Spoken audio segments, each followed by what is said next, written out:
We arrive now at our final race room tournament and the last tournament Adker Motorsports will be covering. Today we're doing an amateur tournament at Silverstone.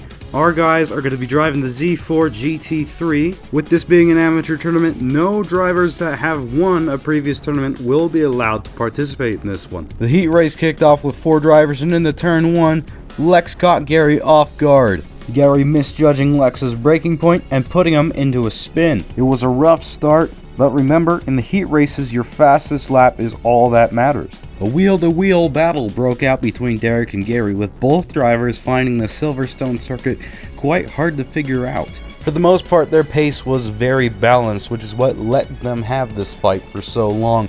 However, when it came to the pace of Lewis and Lex, they were nowhere near the target. Nonetheless, they provided an exciting race to watch in what is usually treated as qualifying to our pro drivers. With them going wheel to wheel, their lap times would deteriorate.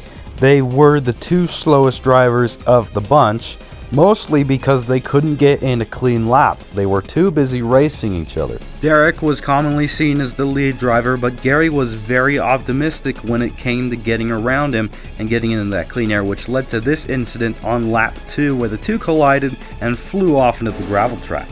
After that, Lex slipped by, and it would seem very clear that Lewis was the driver to beat, setting lap times not too far off from pro drivers and doing it consistently. It gave him a safe gap to keep cracking and experimenting with the Silverstone track.